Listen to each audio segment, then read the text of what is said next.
Hello, everyone. My name is Giovanni Nogales, and I'm a paralegal here at Lyles Parker. Thank you for joining us for this new webinar series with the Home Care Association of Louisiana. Today's webinar is entitled Preventing the Revocations of Your Home Health and Hospice Agencies from the Medicare Program, Tips on Avoiding an Adverse Action and on Responding to Such an Event. Our presenters today are Jennifer Papapanagiotou and Christin Thompson. This is just a quick reminder. If you have any questions throughout the presentation, please feel free to type them in the question box and we'll address as many as possible at the end of the presentation. So without further ado, I present your speakers, Christin Thompson and Jennifer Papapanagiotou. Hi, everybody. This is Jennifer Papapanagiotou coming to you from a slightly warmer Houston, Texas today.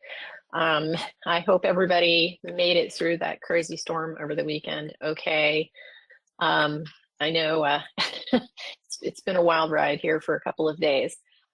We are going to focus today on how to avoid revocations and hopefully give you some useful compliance tips to avoid situations like this.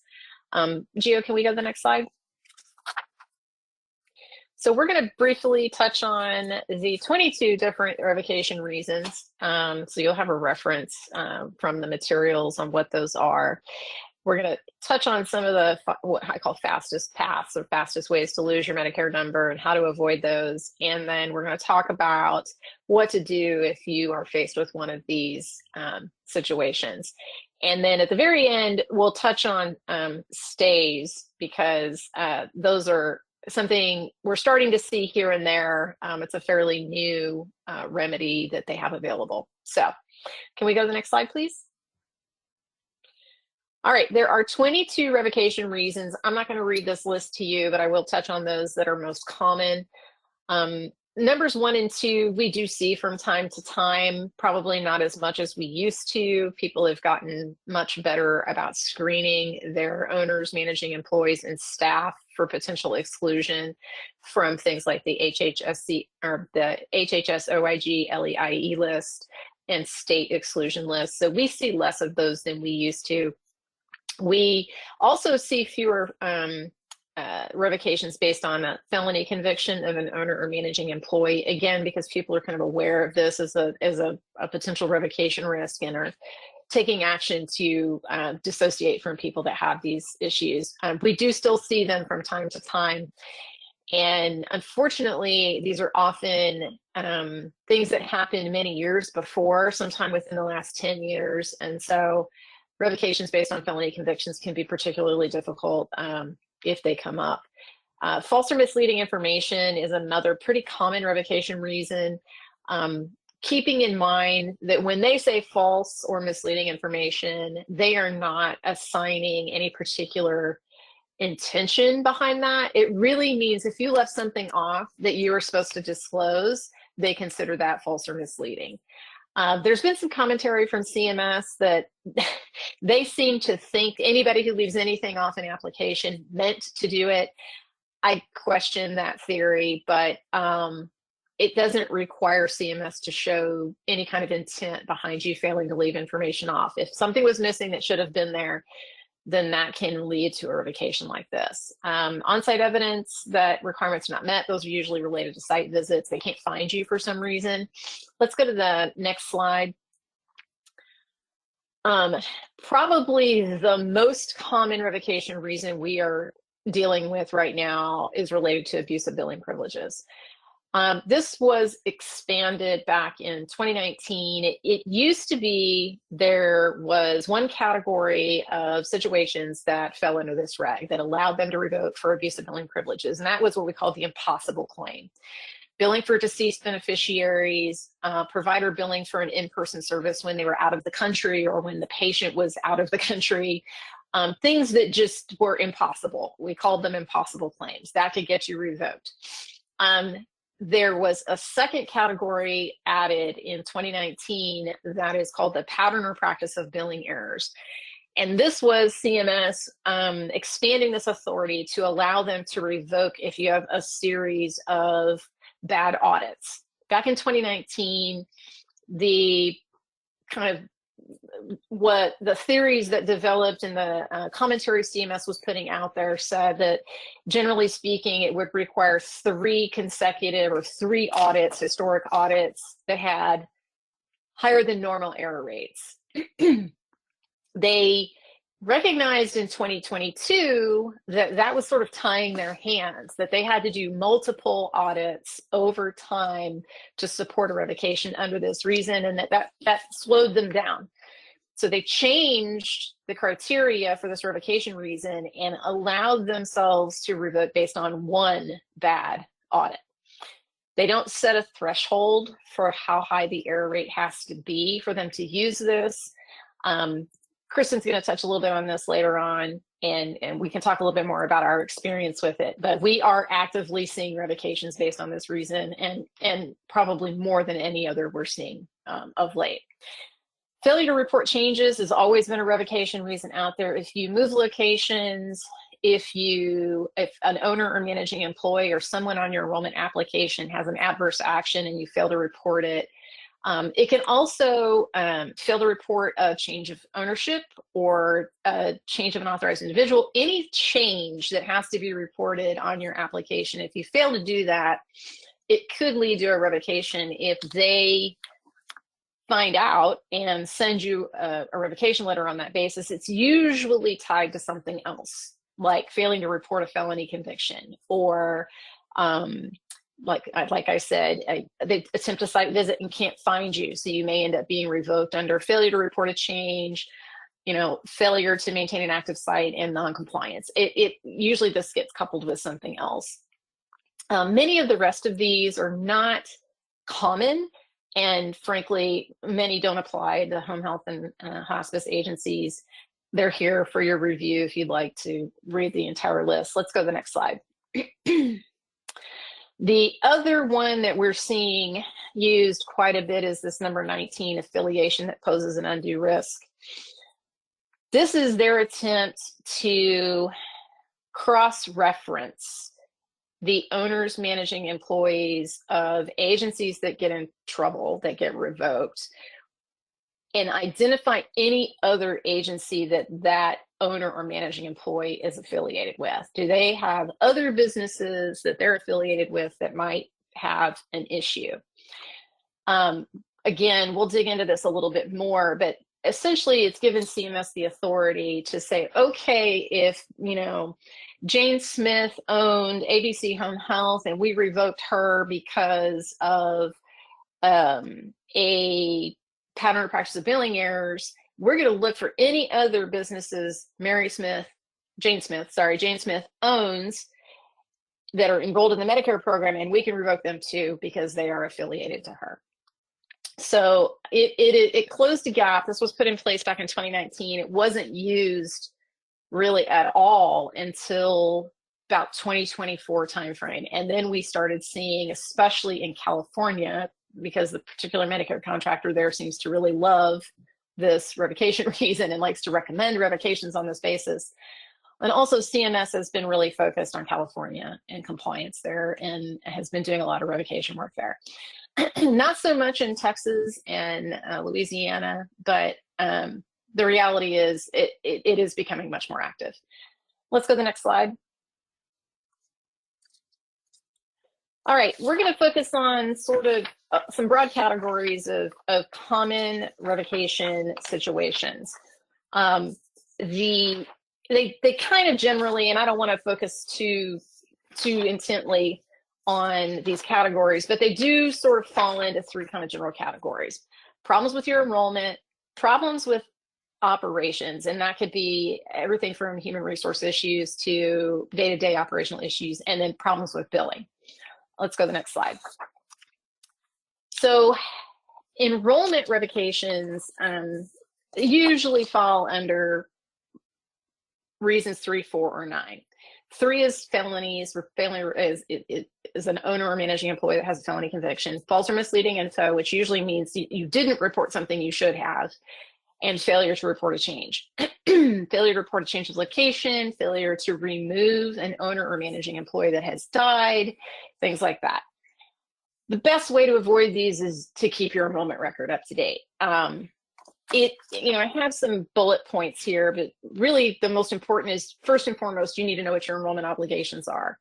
What are you required to report in when? And the answer to that question is that every question on the Medicare 855A application or in PACOS, in that automated system, which is just a duplication of what's on the 855A, every field you are required to keep up to date. There are those that can create bigger problems and those that are not bigger issues, but at its foundation, you're required to keep every field on that enrollment application up to date. My advice to folks, if you're internally kind of operationalizing how to do that, is that you need to review your PACOS record every month and look through every element on there. Is there anything on this PACOS record that I need to update? You can go into PACOS and print a copy of your approved enrollment record. And if you don't know how to do that, feel free to email afterwards. We can give you some quick instructions. But if you're reviewing monthly and you are taking active steps to keep every field on that form up to date, then you should not have issues with revocations related to enrollment issues. Good tips and tricks, though, obviously, if you're submitting paper applications, is to always keep copies of everything you submit and only send them by some kind of trackable mail service so you can prove they were delivered.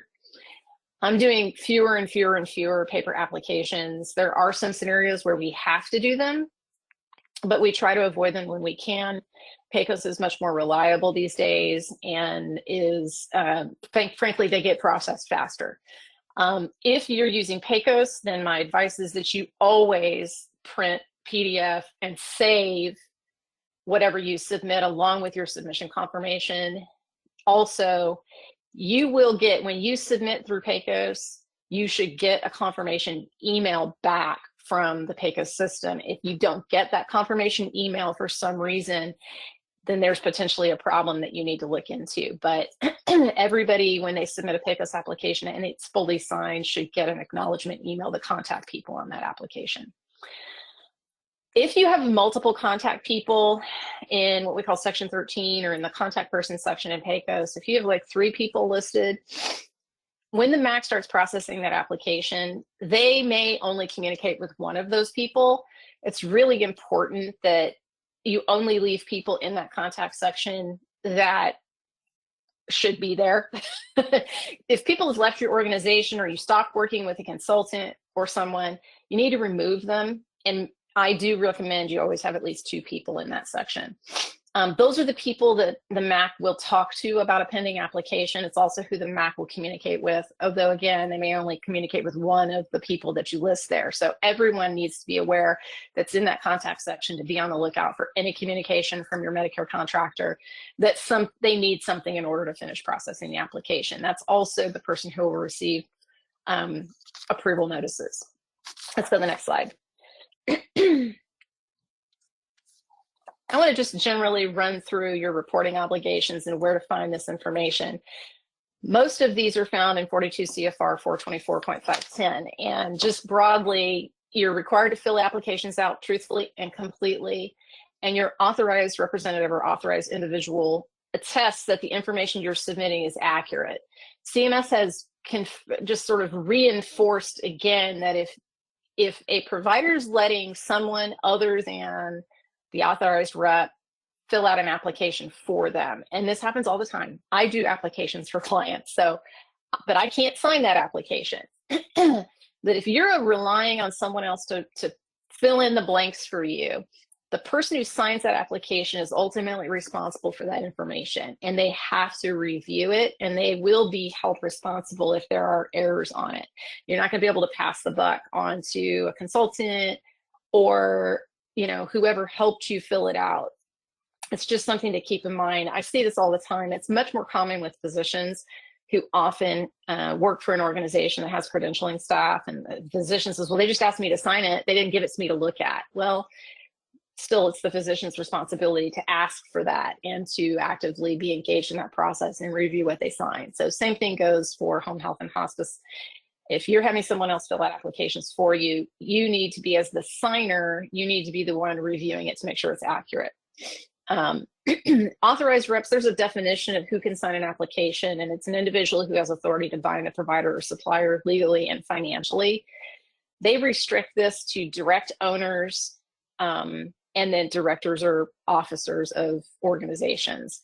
It is sometimes in large organizations, we end up having to kind of backfill some corporate resolutions and things to make sure we get the right people identified. But what it essentially means is if you have a corporation that's enrolled in the Medicare program, either usually if you're individuals, direct owners of that corporation, or an LLC, if it's an LLC, or anybody who's been appointed a director or officer and is reported on the enrollment application, fit within this category of who can sign an application. That person needs to be knowledgeable about the organization, and they need to personally be reviewing these applications and making sure they're accurate. All right, let's go to the next slide. So what are your reporting timelines if something were to change? These used to be a mix of 30-day deadlines and 90-day deadlines. That's all pretty much been tightened up. If it's a change of ownership, change of control, a change of authorized or delegated representative, a final adverse legal action, or if you're changing, adding, or deleting a practice location, those are all 30 days. They have to be reported within 30 days. Any other change, you have 90 days. So let's say you change your billing agent, or you're changing something that doesn't fall within one of those above categories, like a correspondence address, then technically you have 90 days to update those. People always ask me when we go through this, well, what happens if I don't meet that deadline? Generally speaking, nothing happens, but you're exposed in the sense that CMS could take revocation action if you fail to meet a deadline if they get to it first. So if they notice, for example, if it's been 40 days and they go out and try to do a site visit of your practice location and they can't find you and you haven't reported it yet, they can revoke you. If it's been 40 days and you realize, oh my gosh, I need to report this, and you go ahead and file the enrollment application, you're going to be fine. They are not using late filed applications as an excuse to revoke people. And there's been instructions in the manuals to contractors saying, unless there's other independent reason to revoke, submitting an application late will not trigger a revocation. Let's go ahead and go to the next slide. Revalidation has kind of been a hot topic of late. I have a lot of clients who've come to me who've missed the revalidation deadlines, and they've had various things happen. The requirements for revalidation are in 42 CFR 424.515, and the general rule is that everybody has to revalidate every 5 years. Generally speaking, you get a notification from your MAC, usually 2 to 3 months before revalidation is due, telling you, please go and revalidate. That notification often comes in the form of an email or a letter, but they are not sent by trackable mail, and they rely on the addresses in your enrollment record being up to date for that notice to get to you. And I've got lots of clients whose addresses were not up to date, and a letter got sent, but it didn't go to the right place. You can solve all of this by simply checking the revalidation database. I gave you a website here in the first bullet point. You can go in there, put in your MPI number, and it'll pop up exactly when your next revalidation is due, if it's within the next, usually 6 months. If it says TBD, then that means you haven't been scheduled for revalidation yet. Come back again in 6 months and see if that's changed. You can also see the status and your next revalidation date in PACOS. There's a way to check that, again, if you've been scheduled for revalidation. If you haven't revalidated in the last 5 years and you log in and you see a revalidation due date that is in the past, that should be your trigger to immediately find out where you stand. You likely need to revalidate. And if they haven't taken action to deactivate you or put you on a stay of enrollment yet, you're probably fine. But if you miss a revalidation due date, they can impose a couple of different things. They're encouraging the MACs to use what's called a stay of enrollment. We'll cover that later, which essentially puts your enrollment on hold and puts your payments on hold, but it doesn't deactivate you or revoke you.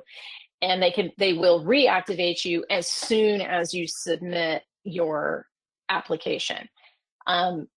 There have been some hitches in that system, and I'll be honest, the contractors have not been using this as much as they should be. A lot of them are going straight to deactivation, which is much more cumbersome and takes a lot longer for you to get reactivated. Again, the important thing to take away from this is know what your revalidation status is. There are tools out there to let you check when your revalidation is due and make sure you never miss a deadline. There are fees assessed for every revalidation. They've gone up to $750 this year. That goes up or changes every year. If you're filing through Pecos, you'll be prompted to pay that fee at the end when you submit the application. If you're doing a paper revalidation, then that's the website where you go to make the payment, and you need to attach proof of payment to your application when you send it in. Let's go to the next slide. We kind of touched on this already. How can you mess this up? Well, it's not really providers that usually mess things up. It's Palmetto that loses things. So again, paper applications, use trackable mail, save your proof of delivery. If you use Pecos, save your Pecos submission in your confirmation email. Always keep copies of everything you submit, as well as your responses to those additional development requests that they send. It's really important, especially if something does go sideways after the fact, that whoever helps you in a complicated situation like a deactivation or revocation, they need that full communication history between you and the contractor to help fix the situation. And as I said, if you miss a deadline, send the application anyway, and in most cases, you're going to be okay. Let's go to the next slide.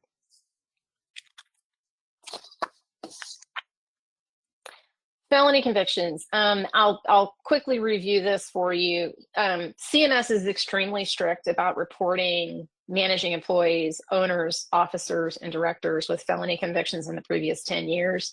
You know, before you ever even go into business with a partner, you guys should be checking each other out. Is this going to be an issue? Because any felony, no matter what kind it is, in the previous 10 years is reportable. Whether they can revoke you or not is a different question, or deny your enrollment, again, different question. There are 4 categories of felonies that CMS automatically considers detrimental and will keep you out of the program or get you revoked. And that's felony crimes against persons like murder, financial crimes, and this is a super broad reason that almost anything that involves money falls in this category. So income tax evasion, insurance fraud, embezzlement, any kind of financial crime. Any felony that placed the Medicare program or its beneficiaries at immediate risk, this is sort of your criminal neglect or misconduct that rises to the level of a felony, and any felony that will result in mandatory exclusion. Generally, the above categories will get you excluded, so the first 3 bullets, as well as unlawful manufacture, distribution, prescribing, or dispensing of a controlled substance. So, as I said, if an owner, managing employee, officer, or director has had a felony conviction in the last 10 years, they need to be removed from the organization and your Medicare enrollment record. If, for whatever reason, you get revoked on this basis, generally speaking, you have 15 days from the date of the revocation notice to dissociate this person from your organization, and we can fix it and they will rescind the revocation. That is a very narrow window, especially with how slowly the mail travels these days. So it's much better to be proactive about identifying the history of your owners, managing employees, officers, and directors, and proactively taking care of situations like this than it is to try to be reactive. I will say medical directors seem to be the bane of everyone's existence in this, because they come and go. And so when you're bringing a medical director on, you know, you often have a lot of information you gather about them, but, you know, you should also be doing criminal background searches. So, and asking them proactively to disclose these things. And if this comes up in your organization and you have an issue, my advice is to reach out to your healthcare counsel to help you manage it. All right, let's go to the next slide, and I'm going to turn things over to Christin. All right, so we're going to move to operational issues for revocations. Specifically, we're looking at reason 5, which is on site review, and reason 2, which is excluded or debarred person. Reason 5 used to be a more popular basis for revocations. It's still an issue. We just see these sorts of revocations come through in waves, and they seem to not be quite as focused on this as they are the pattern or practice of billing and affiliations right now. It's very important that you have signage for your agency, that you're located where you say you're located in your 855, and that you have regular business hours. You post those hours, and then staff are there and operational during those hours. You have somebody there answering the phone at the desk and making sure that person doesn't just leave for lunch. You need to treat your office like it is in fact a true office. If CMS shows up for a site visit and the office is closed, somebody put a note out on there that they're out for lunch and they'll be back in 15 minutes, they're going to consider that you weren't operational or that you were closed at that time. Another issue we're seeing is related to exclusions or debarments from the federal program, specifically whether there are any provider or supplier, owner, managing employee, authorized or delegated official, medical director, supervisor, or other healthcare professionals who are excluded or debarred from Medicare or Medicaid or any other federal healthcare program. If any of those people or entities are debarred or otherwise excluded from any other federal procurement or non-procurement program or activity, you can be revoked for that reason. It's very important that you are screening all of your employees regularly and that you're making sure they are not excluded from participation. This is different than just a background check. You need to make sure you're checking the LEIE, GSA, SAM. Some states have lists that you can check as well. So be sure you're looking at all of those. You need to check if they are somebody who has had a prior name, if they got married and changed their name. You need to make sure you're checking all iterations of that because you can be revoked for that reason as well. There's a specific way to try to fix that issue I'll discuss shortly, but it's a major reason we're seeing people get revoked. I will say this is on a bit of a downswing as well, but it is no less important to keep up with your exclusion screening obligations. Most recently, we've seen a huge uptick in revocations based on reason 19, affiliation with owners, managers, or directors, including medical directors of a revoked agency, is enough to pose what CMS is categorizing as an undue risk and result in revocation of your agency. We are seeing this for the medical directors, but we're also seeing it for owners as well. Unlike exclusions, there isn't a go-to list of who or which agencies have been revoked. So being able to screen for that can be a challenging process. Next slide. So as mentioned, state licensing and federal Medicare regulations require home health and hospices to have signage and post hours of operations. Please make sure that you have signs available along with those operational hours. You also need to have emergency contact numbers available in case somebody does show up. So there's somebody the visitor can contact if nobody is in the office. Treat it like an office, just like a retail business. Plan for emergencies. If your regular receptionist is sick, who's going to cover the office? You need to have a contingency plan. You can't just decide that you're closed for the day. When everything seems to be going sideways, that's the day they're going to show up and insist on a visit. So also make sure someone is available to answer the phone. We've seen cases where a site visit was actually done by phone. It was during a very busy time for that provider, and they didn't answer the phone in a timely fashion. Several calls were made but not answered. There was no way to leave a message. The agency was revoked based on that site visit that was attempted by phone. It's important that you answer your phone, or you have an answering service, or you have voicemail that you can receive messages, and that you're actually returning any messages received in a timely fashion. Next slide. If your agency gets revoked based on an excluded individual, you need to remove the tainted person immediately and deliver proof to CMS within 15 days after receiving the revocation notice. This is a corrective action specifically in the regs for revocation for exclusions. This makes opening your mail right away even more important. With such a narrow window for correction, you need to act quickly and get that notice into CMS for review. To prevent situations like this, you need to standardize your hiring procedures. Again, make sure you're screening for exclusions. You can always contract out your exclusion screenings. Just make sure that the company that you're hiring isn't just doing a background check or a licensing check. An exclusion check is a specific check for LEIE, SAM, stateless, among others. These are steps to take before hiring the person. Don't hire them and then start doing your due diligence. Incorporate it into your screening and hiring practices before they are actually an employee. And if you do identify an issue, obviously we want to take action. You don't just want to ignore it. I would recommend reaching out to your legal counsel if you encounter a situation where you have been affiliated with somebody and that affiliation seems to be problematic. They may have an affiliation revocation risk issue or somebody that's been excluded. I'd absolutely recommend reaching out to counsel to kind of navigate the path forward. It can be tricky, to be sure. Next slide.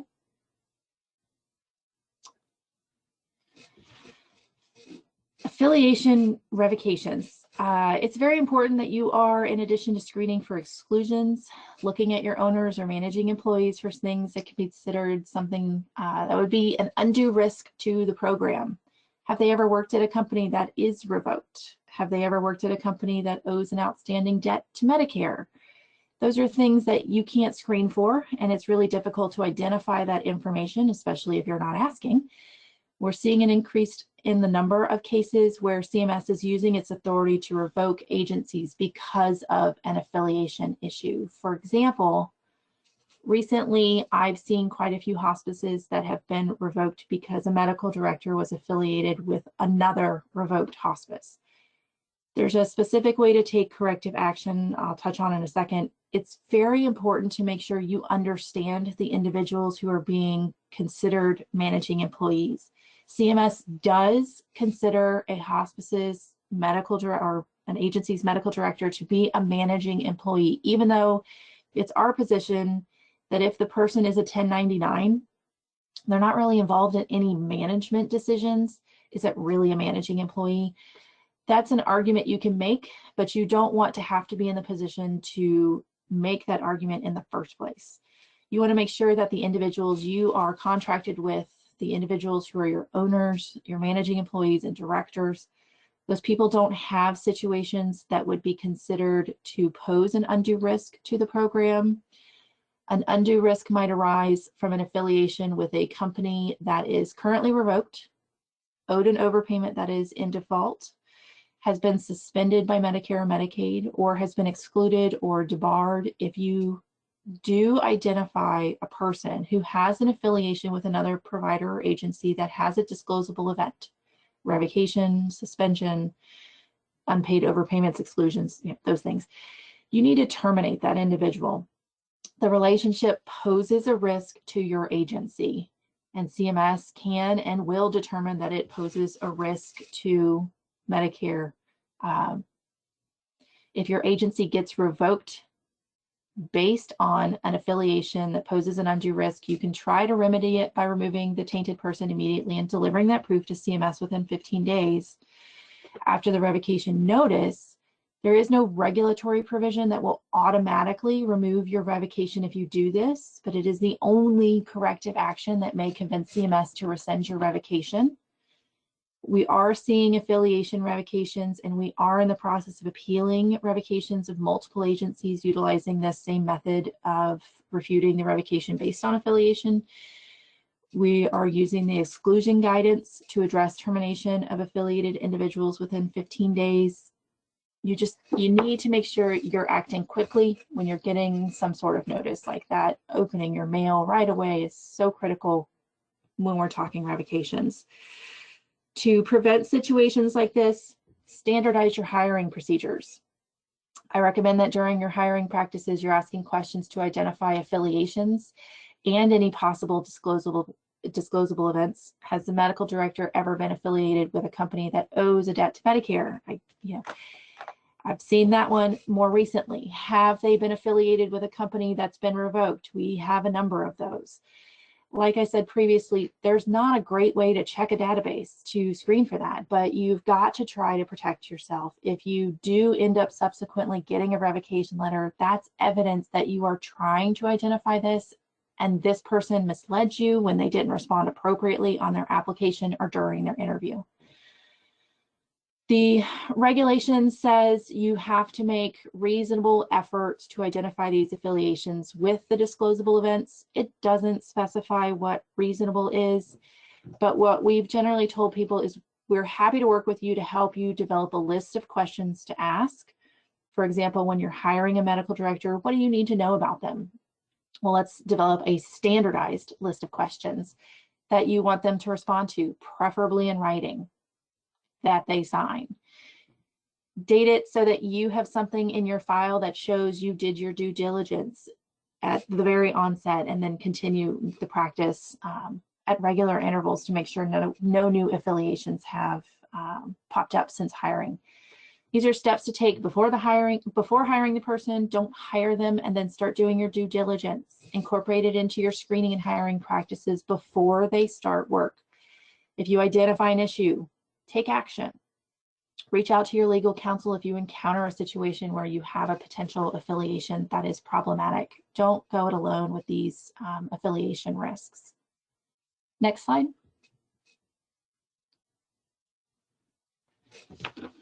This is a big issue, a big area we're seeing right now: abusive billing privileges, specifically a pattern or practice of billing errors. I would say probably within the last 3 or 4 years, we've seen CMS use this revocation reason a lot. In the past 18 months, it seems to be their favorite. For some background, CMS has discretion to determine if there is a pattern or practice of billing errors. The factors that were to be considered were the percentage of claims denied during the period under consideration, the provider's history of final adverse action or any such actions, the type of billing noncompliance, specific facts surrounding said noncompliance, and any other information regarding the provider or supplier's specific circumstances that CMS deems relevant to its determination. And Kristen, Basically, I would say if we're thinking about which of those factors is most important, it's almost always the first one. Yes. And the percentage of claims denied is not defined. It can be, in some cases, I've seen as few as 8 claims reviewed.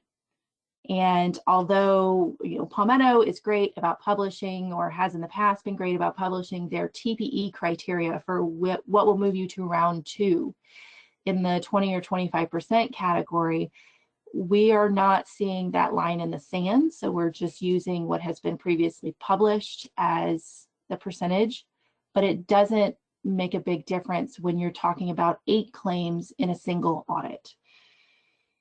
It can be devastating before you have a chance to really employ any education and make any corrective actions. I think the last of those, the any other information, is a particular thorn in my side too, because it's anything else CMS wants to consider, it can, in determining whether or not a provider has a pattern or practice of billing errors. This revocation reason is specifically driven by data mining and audit activity by MACs and UPICs. They're doing investigations and reporting back to the MAC about the results they're seeing. If they're doing a subsequent audit, is there an improvement in those claims, a decreased error rate, resolution of specific denial reasons, or is it more of the same? This is another reason you've got to appeal. The problem with the revocation reason is that you really are going to have to pursue 2 appeals simultaneously, one for the claims and one for the revocation. If you are heavily reliant on Medicare, you are in a really challenging situation financially while you're trying to take on 2 rather substantive appeals.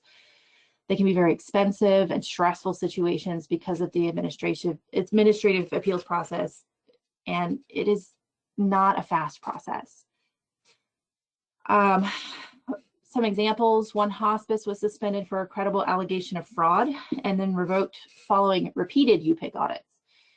This is what we initially saw when CMS was ramping up its use of this revocation reason. We saw a number of cases with repeated UPIC audits, typically 3 in a row, with a high error rate that led to revocation. And by high, we mean anything over 20%. CMS does not disclose what an excessively high error rate is or what improvement must be achieved between audits. I've seen some providers who are entering a third round despite, a substantially high error rate, 80 to 100% on round 1, down to, say, half that in round 2, but because we still haven't met that threshold is all I can really imagine, they're moving into round 3. So although Louisiana is not included in the, in my opinion, world's worst audit program, the PPEO program that's going on right now, we are seeing these types of audits for agencies that have undergone a change of ownership or 100% change in shareholder or members. The states currently affected are Arizona, California, Nevada, Texas, Georgia, and Ohio. Georgia and Ohio are the new ones that were added. Because 2 more states were added, we're not sure if this program is going to be nationwide. The states currently seeing these PPEO audits, the revocations have been very aggressive, minimal numbers of denied claims. That's where we're seeing these 8 or 10 claims being reviewed in a single audit, resulting in revocation actions.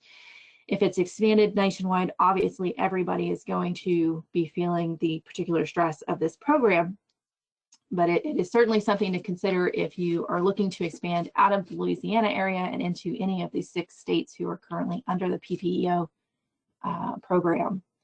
Regardless of where the audit comes from, take advantage of your appeal options.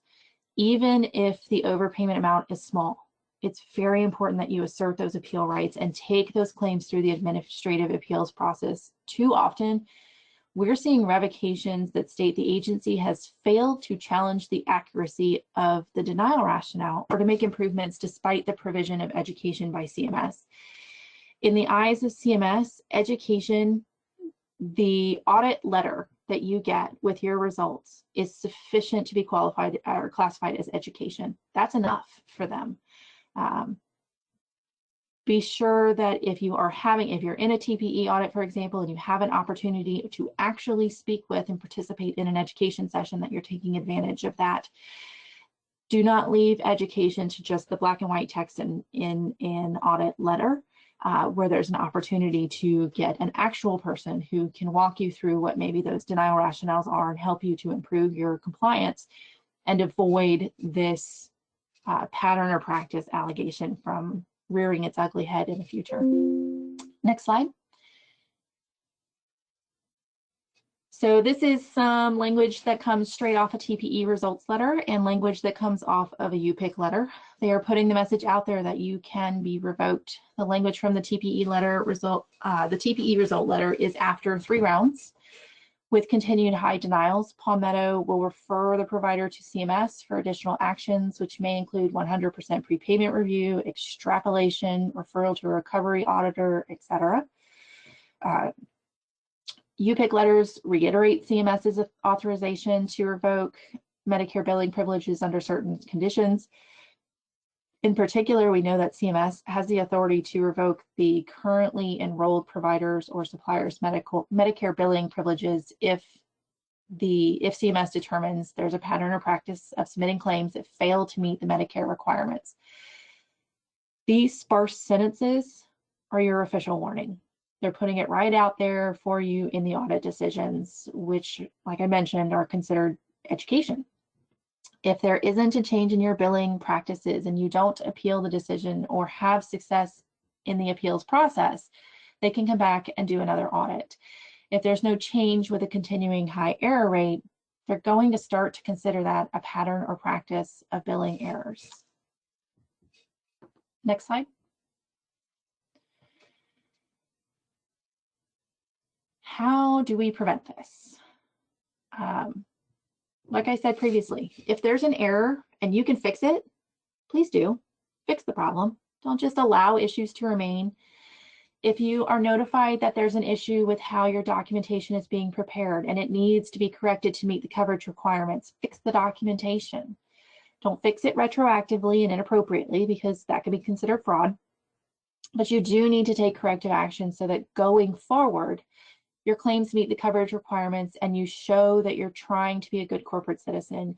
You've been educated and now you're taking the right steps moving forward to make sure that you're in compliance. You need to have a compliance program that is suitable to your particular business. That compliance program needs to include regular claims auditing. That could be internal and internal claim auditing, or you can use an outside company to do reviews. But you need to have some sort of QA process in place to look at your documentation and make sure it's meeting the coverage requirements. You should also know your denial reasons and work to reduce the frequency of those occurring. Provide feedback to your clinical staff on their documentation. A lot of providers aren't getting educated about how to document when they're in school. That's just something, some kind of institutional knowledge they learn as they go. It's really important that you educate these providers on what you need to have to meet the coverage requirements so that you are in good position. You know, moving from one area of practice to another may mean that different documentation requirements are going to be, you may need to bolster their knowledge. Just because they know how to document X doesn't mean they're going to know how to document your home health services. So training may need to occur. It's going to need to occur as those rules and regulations and coverage requirements change over time as well. If you are in a claims audit, make sure you do a deep dive on your entire claim. This can be part of your compliance review. You need to look at the records, the claims, the ERA, and verify that everything is matching up. You can get some paper ERAs for Medicare and other payers and verify they match what you received electronically. A lot of times we see there are issues between the EMR system and the clearinghouse. Something goes awry in the process. You need to make sure all of that information is accurate. Some providers, unbeknownst to them, have overpayment or billing errors because of the way that their systems are set up. Those systems are not necessarily talking to each other the way they're supposed to, and that's causing errors. So you want to make sure that you are following that claim from origination through payment and ensuring that everything in the middle is correct through the processing and documentation. Again, appeal your individual claim denials, appeal a UPIC decision, appeal a SMRC decision. If it is unfavorable, appeal it. If you do not appeal those denials, then CMS is going to take the position that you agree with them. You agreed with what they said, even though you may just be paying it because resources are limited, and paying it and not appealing it is more cost effective. And you may not have the resources to deal with hiring an attorney to fight an appeal. Regardless of who prepares it for you, you need to appeal those denials so CMS does not take the position that you agreed with that unfavorable decision. If you don't make any changes based on your documentation and they come back, or changes within your documentation and they come back and look again, there's a high chance that you will subsequently get revoked just because of the position that CMS seems to be taking on this specific replicated reason. Next slide. What if the worst happens? Well, there is an appeals process that you can go through if you're revoked. If you do receive a revocation letter, you need to identify the effective date first. Sometimes, especially if it's based on a felony, for example, it can be before you receive the revocation letter, or if it's based on the site visit, it can be the day that they did the site visit. You need to make sure that is the first thing you look at. Is it a revocation that is being retroactively applied, or is it a revocation that it's going to take effect 30 days from the date of the letter? We typically see the revocation taking effect 30 days from the date of the letter. However, as of January 1st, There's been an expansion to Medicare's retroactive revocation discretion, and it now includes pattern or practice of billing errors. In those cases, the effective date depends on whether a claim has been submitted in an impossible situation. Was the provider or the patient out of the country when an in-person service was performed, or had the patient expired before the service was performed? Or whether a series of claims were submitted showing a pattern of abusive billing. The effective date is the date of an impossible claim. If the revocation is based on a pattern or series of claims, a pattern of practice or a series of claims that were reviewed, the effective date will be based on the last claim submitted. So knowing when your effective date is can be a challenge and is really going to depend on the revocation reason. Christin, just to be clear, it will be stated in the letter what they're applying. Even if we're appealing the revocation, you're still going to be out of the program the entire time you're fighting that revocation. There is no stay for revocations. Something else that's important to think about is that Medicaid does have the authority to revoke. We don't always see that happen immediately. In some situations, that's going to happen. And sometimes you go through the administrative appeals process first with Medicare, and then that occurs with Medicaid. They are supposed to revoke you. Private payer contracts often require that you report the revocation, and you typically also need to report it to an accrediting body if your agency or business is accredited. We do see these things getting reported to NPDB as well, which will also require your response and attention. A revocation is very likely going to divide all of your attention into multiple directions simultaneously that are going to all be time sensitive and require near immediate response. Next slide.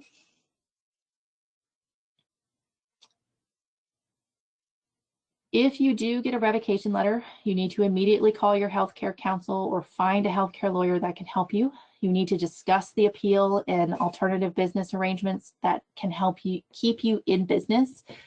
Revocations are not the time to do it yourself.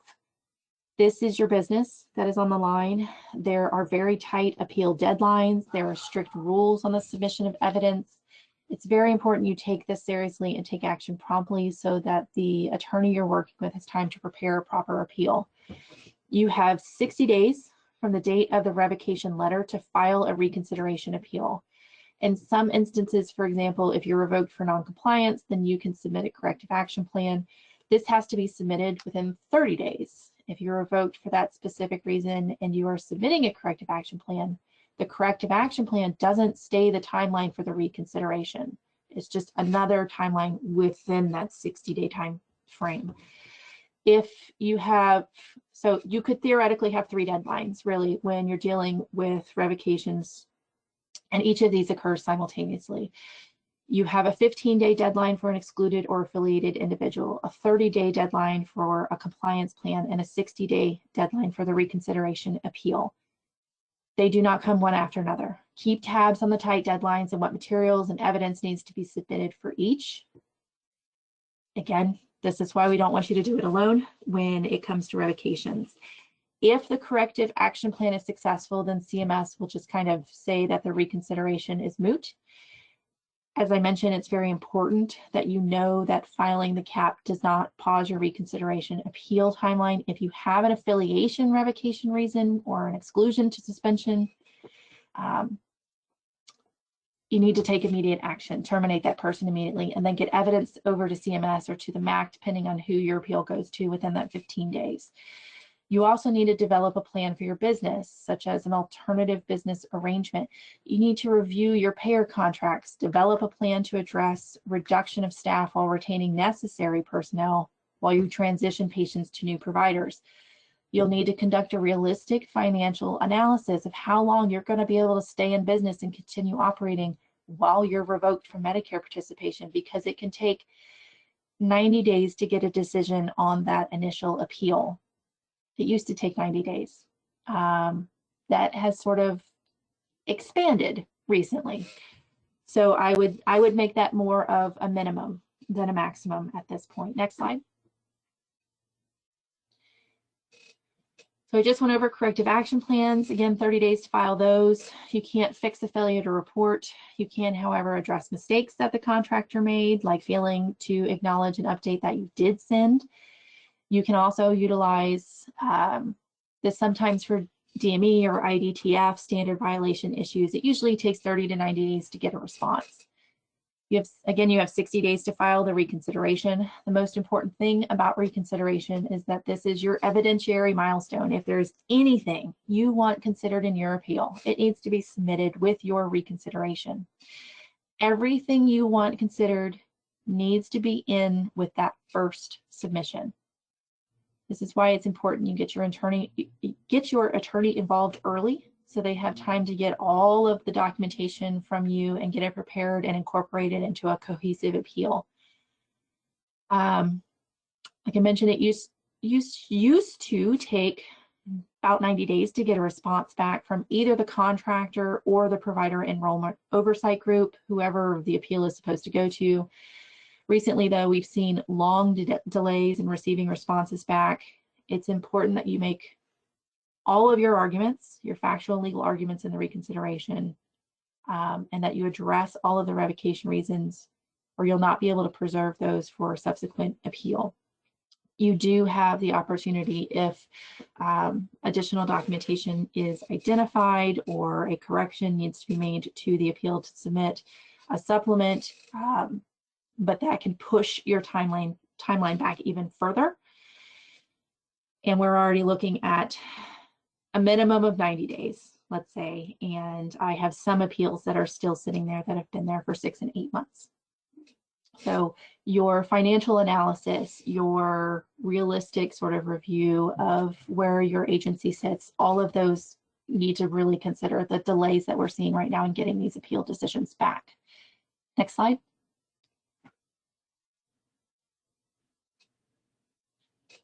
Okay. If your reconsideration appeal is unsuccessful, you do have additional appeal opportunities. Even if you cannot submit additional evidence, you can go to the Department of Appeals Board of Civil Remedies Division. You can file a request for hearing, which is due within 60 days of the reconsideration decision. This is like a formal court procedure and includes briefing. There is an attorney assigned from CMS, from the regional office, and each side briefs the case and provides the evidence it can make. There are motions in this case as well. You can request a hearing to cross-examine witnesses, but the judge can decline and decide the case just on the briefs. The rules state that they try to resolve these cases within 180 days, but it can take longer than that. CMS will consider settling cases at this stage, but you have to show a compelling reason why the case should be settled. It's really important to have an attorney involved, at least at this level, preferably earlier. If you did not get somebody involved at the earlier levels, obviously our preference, but definitely get them involved if you're going to file for an ALJ. If your ALJ appeal is unsuccessful, you have an option to go to appeal to the Department of Appeals Board Appellate Division, and this has appellate rules that apply. This is typically a case that's reviewed on the record, meaning without a hearing from the administrative record from the ALJ review. You can always appeal to federal court. If your appellate division decision is unfavorable, that typically needs to be filed within 60 days of that lower level decision, and you must go through all the prior steps first. You have to exhaust your administrative appeal rights before you go to federal court. Of course, we want to consider the substantial cost that's often associated with filing in federal court. Next slide. Super quickly. Stay of enrollment. This is relatively new. CMS issued an MLN Matters article that indicated that contractors can start using or could start using this as of May 30th, 2024. We've only seen a handful of these since then. It is less burdensome than an actual deactivation or revocation of Medicare enrollment. As Jennifer mentioned, they still seem to be using the deactivations instead of the stays. A stay is essentially preliminary interim status that is kind of a pause on enrollment. It does not require a full initial application as a new provider to remove the stay and reactivate billing privileges. This typically becomes an option if you've been non-compliant with at least one of the Medicare enrollment requirements. It can be remedied. You can remedy it by submitting an enrollment form, so submitting an 855 with the correct information. Some examples are if you fail to timely report change of address, fail to timely revalidate, or fail to report the deletion of a managing employee. You can utilize this to submit that corrected enrollment form, and instead of being deactivated and having a potential gap in enrollment, this can correct the enrollment error and you won't have that gap. Claims will be rejected during the stay, but if you get reactivated, you're going to have, you're not going to have a gap like you would if you were deactivated and then there was a time period where you had not submitted a corrected 855. This is not considered an adverse legal action. The stay is no longer than 60 days, but it can be imposed multiple times. So if you have an issue with your revalidation, you fix it. You can then subsequently have an issue with, say, a failure to report a change of address. You may get another stay. So it's not like a one-time thing. If you do see a revocation letter with a stay, make sure you get that corrected immediately so that you do not have a deactivation issue. I think that's it. Jennifer, anything to add? Any questions, Gio? Not at the moment, but we're happy to answer any questions from the listeners if they have them. Gio, do we see any questions? Yeah, we do not see any other questions so far. Yeah, there's just questions about the webinar and when I'm going to send the webinar. Okay. Well, our contact information is here on the last slide. If something comes up or you think it's something you want a little bit of feedback on, you're welcome to reach out to either Kristen or me. Our emails and phone number are there. And thanks everybody for listening and have a great Tuesday. Yeah. So thank you so much to our presenters, Kristen and Jennifer, for that information. And thank you to our attendees for joining us today. I'll be sending a copy of the PowerPoint slides tomorrow, and you could also, I would also, in the attachment, will add our YouTube channel so you guys can rewatch this video from there. So other than that, have a great Tuesday. Bye, guys.